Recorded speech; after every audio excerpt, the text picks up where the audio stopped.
Hello, everybody. Thank you for joining us. No I problem. think we're going to get some more people coming in, which is fine as we go along. Thank you for joining us for the Getting Hired NYC Government Alumni Roundtable. We've got three amazing alums who are going to talk to you today. Just in terms of housekeeping, the format will be first half hour, we're going to do a moderated discussion with our lovely alumni.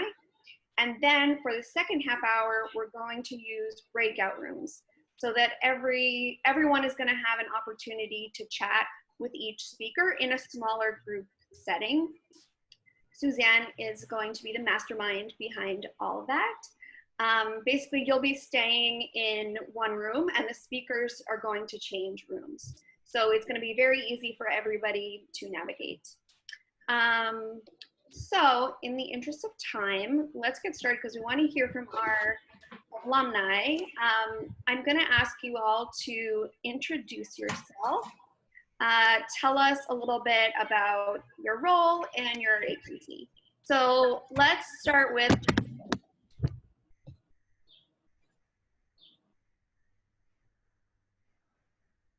Sorry, Marnie, who did you say to start with? We lost you there.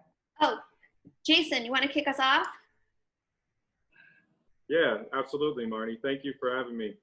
And thanks to all the Borough alumni and students who are joining us today. It's an honor to be here to talk with all of you. My name is Jason Loughran. I'm a United States Navy veteran and current employee of the New York City Department of Veteran Services. I deployed to Afghanistan and Antarctica while in the Navy. And after my time in service, I came back to New York.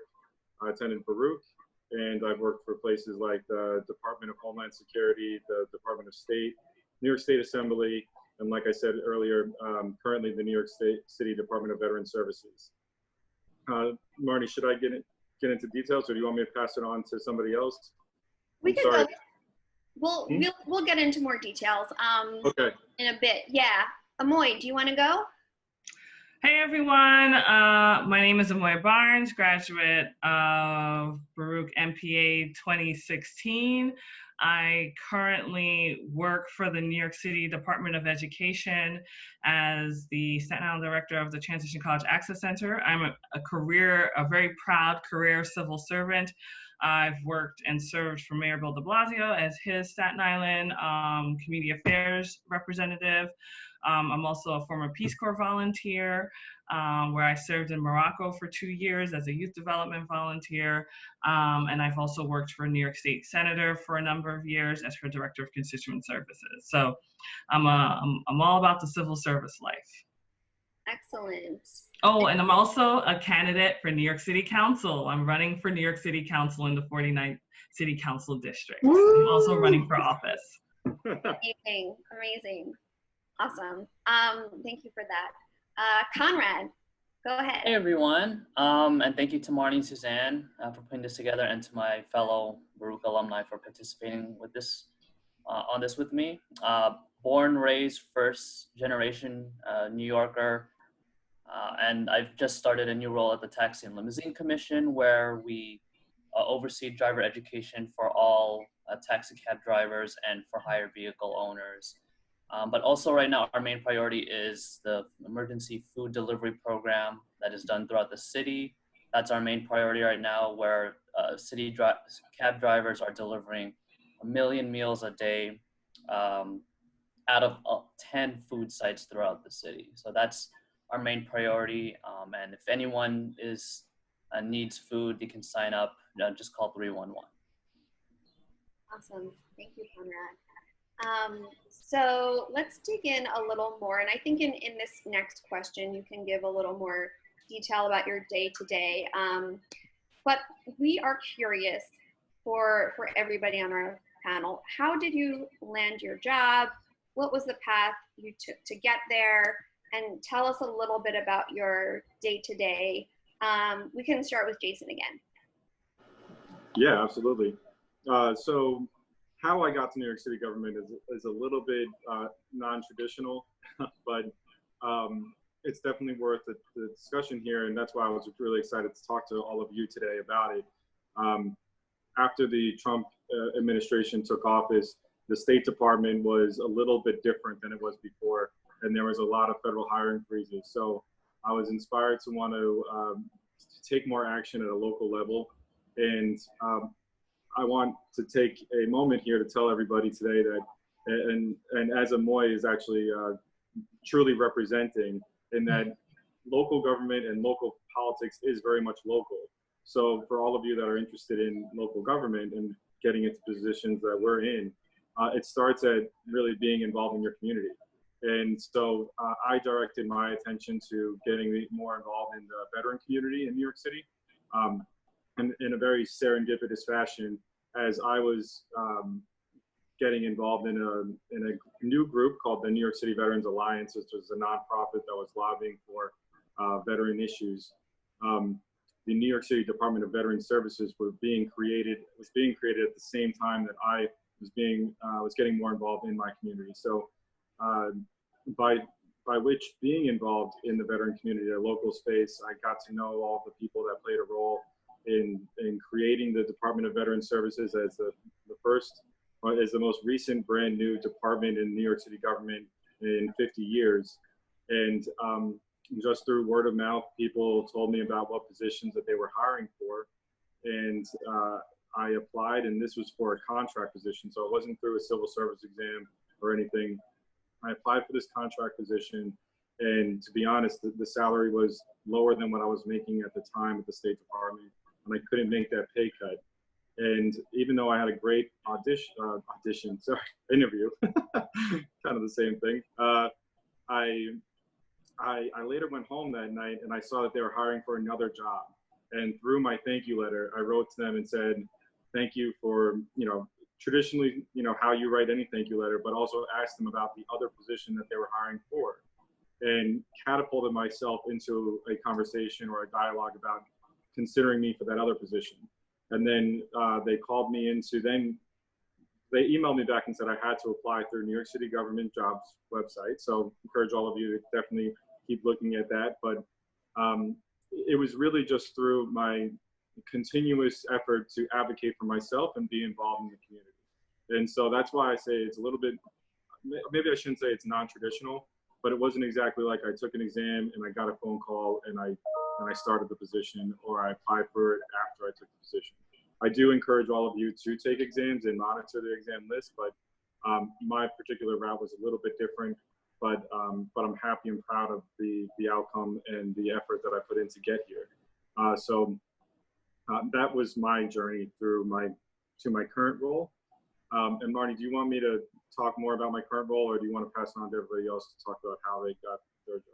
Yeah. Just if you can tell us a little bit about the Sure. day-to-day. Absolutely. So as a brand new agency, we call ourselves a startup in government, where we like to consider ourselves a disruptive agency and trying to challenge what government has been and what we can be. And to be quite honest, we just find ourselves migrating into what government's always been. And it's pretty interesting in that journey. So our day-to-day is really exploring what the needs of our community are, and then weighing out the pros and cons of developing programs and weighing out whether those funds are available for us to deliver those programs. So it's a bit challenging in that we're still kind of exploring as a government agency what our role is and what kind of public good we're here to offer New York City veterans.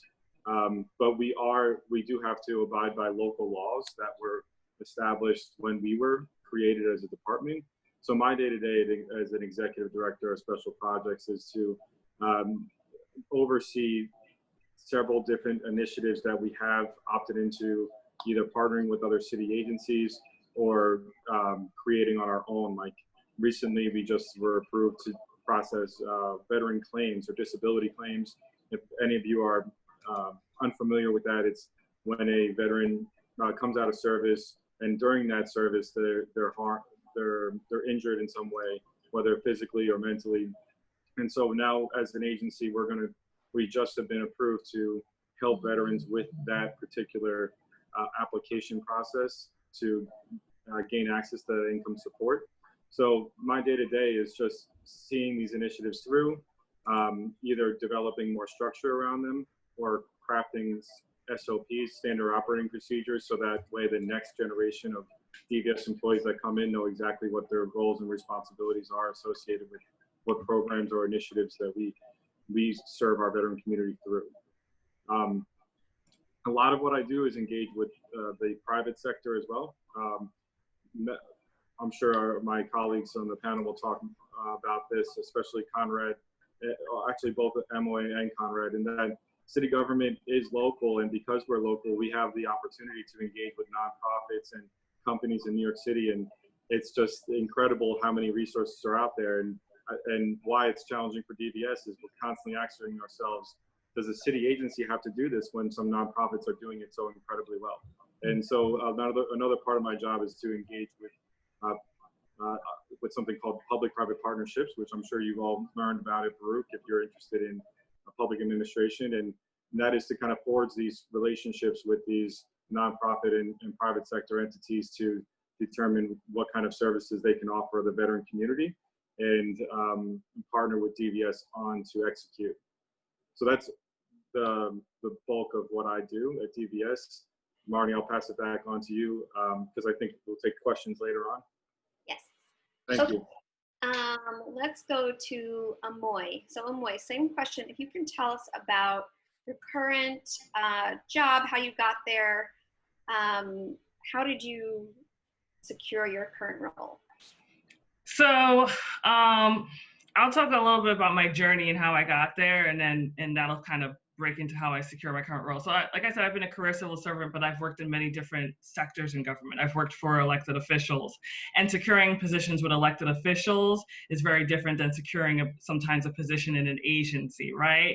Like all these roles has a different sort of tactic of securing these roles. So when I worked for a New York State senator, I had actually interned for her while I was in Albany, and I had built relationships when I went to SUNY Albany for my undergraduate degree, and I had built relationships with elected officials. And so when I graduated, I stayed in touch with elected officials. Similar to what Jason said, it's always great to write thank you letters and make sure that, you follow up with your networks and people that you meet, because those thank you letters and those are ways to make you memorable. It's ways to make you stick out to people, because some roles and positions, they're not necessarily, sometimes it's about relationship building. And so through that relationship, I got my position at the state senator's office, and I worked for her as the director of constituent services. And I built sort of like my gauge in government. It's sort of where I crafted and honed my skills in government overall. And then I decided to pursue my dream, and I left and I went and joined the Peace Corps, and I gave up my job, and that was a great experience for 2 years. And during that time, I really sort of realized my original goal was to actually go to law school, but I realized that I didn't need to go to law school to be able to help people. And that's when I actually decided to apply for the MPA program at Borough. And it was a great program, and I met awesome people like Suzanne Grossman, who has been a wonderful guide to me throughout school and also throughout my career. So Suzanne is a great resource. Make sure to utilize her. I annoyed her a lot, and she let me. So,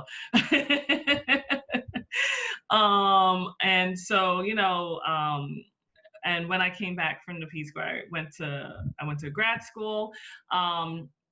But I applied for positions at the city.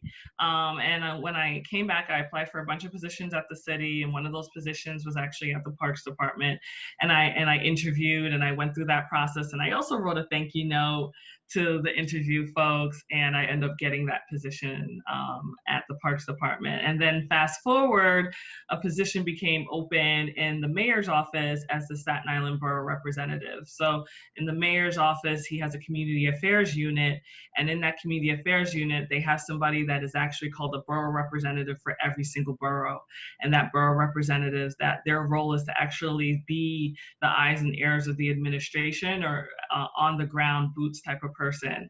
And I got that position really through a lot of the contacts and networks that I had built from my first job at the state senator's office. I had a good relationship with my elected officials, with the state senator, things of that nature. So And it's where she told me, like, not only can you take these civil service exams, but you could actually get free training on how to take them, because actually the unions that are associated with the positions that you're applying for, whatever exam that you might want to take, the unions actually offer free training programs and free testing courses. So any type of exam that you might see on DCAS, I highly recommend always sign up for DCAS, go on their website, get an account, sign up, but also find out what position that exam might be tested and connected with whatever union,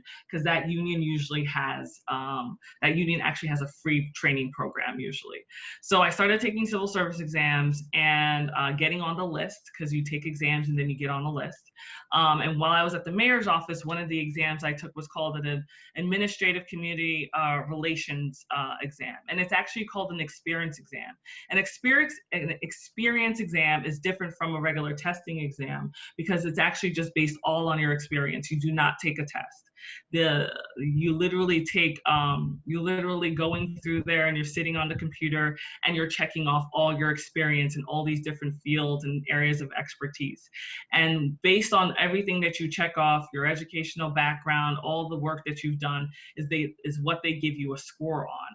And based on all my educational experience and my education, my experience and everything of that nature, I got a score that was high enough for me to be high on the list, which is, you want to get as high on the list as you possibly can. And many different things can help you get high on the list. If you have family members that work in government, if you were previously a veteran, that also gives you scores as well.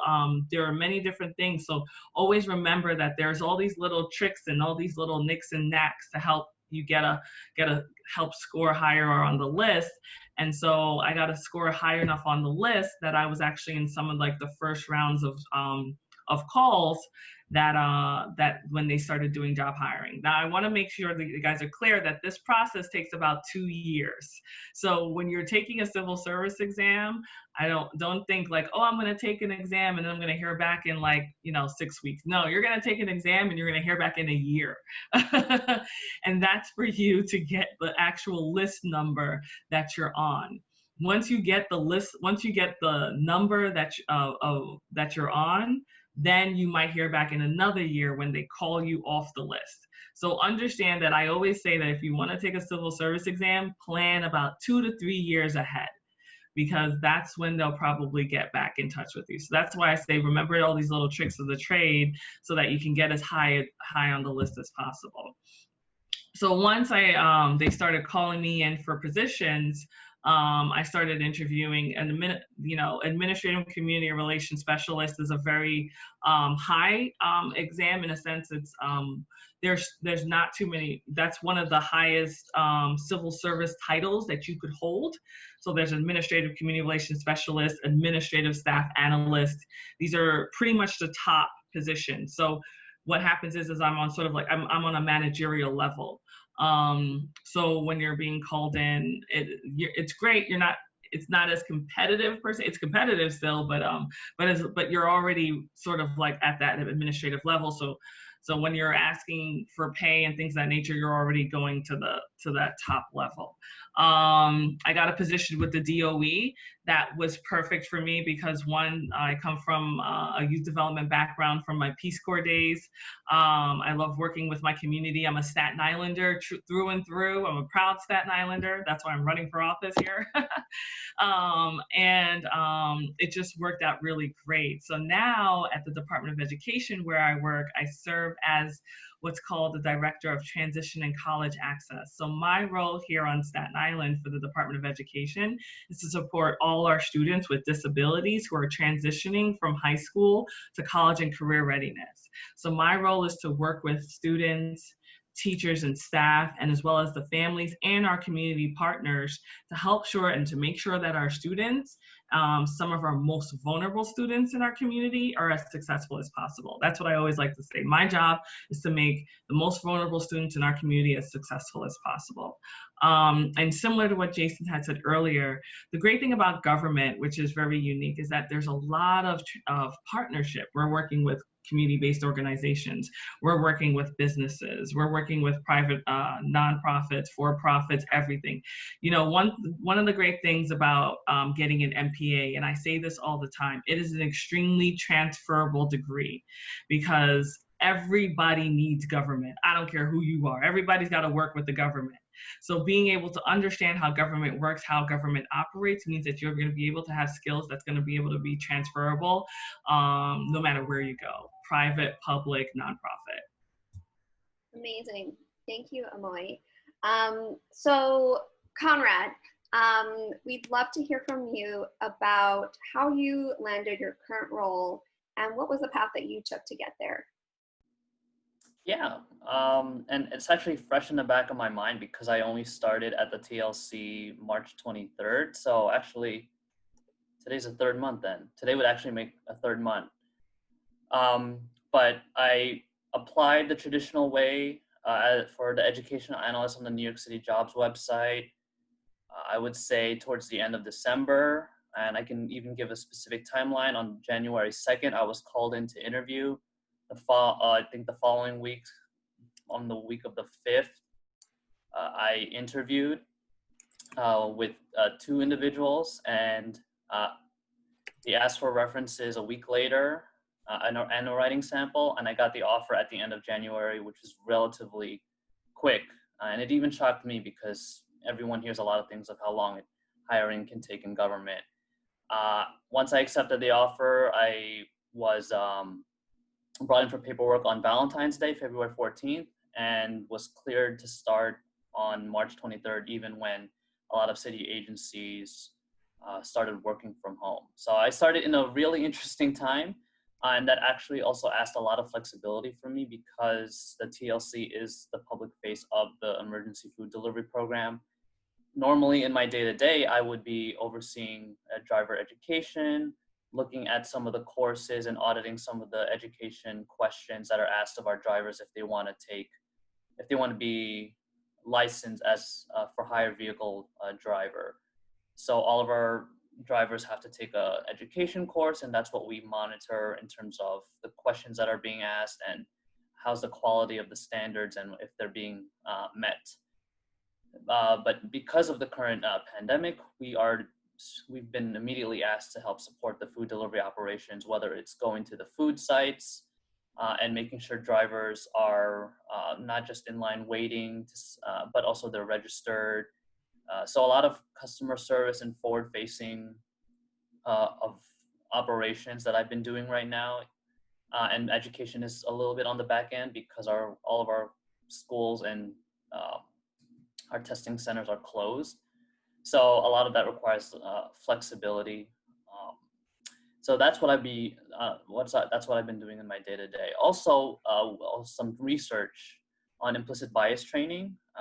So we're also looking to put a new course together on implicit bias training, and which deals with service refusals for our drivers. So we want to make sure we're doing some best practices research on what other cities are doing and if they're doing it well. And just to briefly speak about my title and appointment, I'm appointed as a community coordinator. That's my civil service title. That's a non-competitive role that doesn't require a test as compared to competitive roles in the civil service title to other city civil service titles.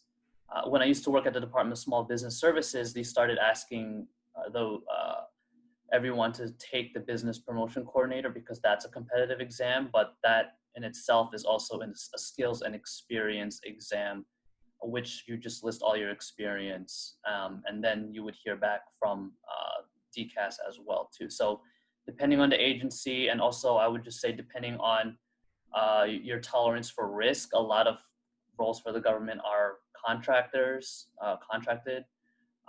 So you may not have that security as a civil servant, but that also allows you to build those relationships while you're working there. So if you want to go ahead and accept a role, make sure when you interview, just ask if it's definitely a city funded role, if it's city tax levy funded, or if it's funded by other sources, whether it's federal funds so just finding out the funding mechanism for each of the roles that you interview for is, I think, a very helpful way for you to understand what is a path for longevity in civil service in New York City. Amazing. Thank you all so much for that. I think we are getting ready to go into breakout rooms. I am actually going to be doing the breakout rooms. It's my first time doing this version, so please bear with me. Be patient. But basically, we're going to try for 3 rounds, 10 minutes each. And I'll notify people when the rooms are almost up so that you just have an idea and you're not shocked when they close. So basically, it's going to whisk people away. You're just going to have to click join. And then everyone is going to be in a room with one of the speakers, and we'll just rotate. Okay, so I'm going to try this out. Let's see how this goes.